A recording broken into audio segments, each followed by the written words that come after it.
નમસ્કાર, પ્રસ્તુત છે અત્યારના મુખ્ય સમાચાર. અમેરિકાના ઈરાન પર હુમલા વચ્ચે ભારતીય શેર બજારમાં કડાકો, નિફ્ટી 60 પોઈન્ટ જ્યારે સેન્સેક્સ 180 પોઈન્ટ ઘટ્યો. Gujarat NCC cadet Manoj Kumar Kyrgyz પ્રજાસત્તાક માટે પ્રતિષ્ઠિત એનસીસી યુથ એક્સચેન્જ પ્રોગ્રામ માટે પસંદગી પામ્યા. ગાંધીનગરમાં નાયબ પશુપાલન નિયામક, મત્સ્ય અધિકારી અને બાગાયત નિરીક્ષકોને કૃષિમંત્રી જીતુ વાઘાણીના હસ્તે નિમણૂક પત્ર એનાયત કરાયા. ભાવનગરમાં એમ્બરગ્રીસ એટલે કે વ્હેલ માછલીની ઉલટીના ગેરકાયદે વેચાણના રેકેટમાં 5 કરોડ 29 લાખ રૂપિયાના મુદ્દામાલ સાથે 4 આરોપીઓ ઝડપાયા.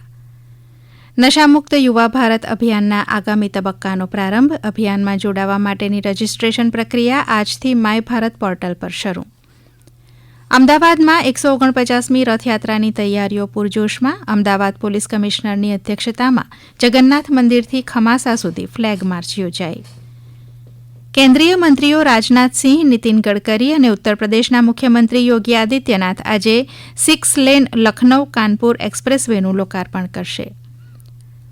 ગોધરાના મણિપુર ગામે 1 વર્ષના બાળકનું શંકાસ્પદ ચાંદીપુરા વાયરસના લક્ષણ બાદ મૃત્યુ થતાં પંચમહાલમાં ચાંદીપુરા વાયરસથી મૃત્યુઆંક 3 પર પહોંચ્યો.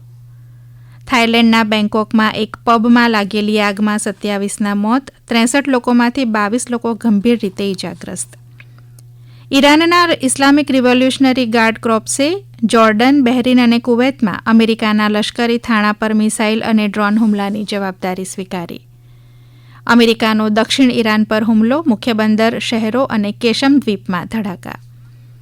રાજ્યમાં આપત્તિ સામે નાગરિકોને મદદરૂપ થવા યુવા આપદા મિત્ર સ્કીમ હેઠળ 4526 યુવાનો તાલીમબદ્ધ.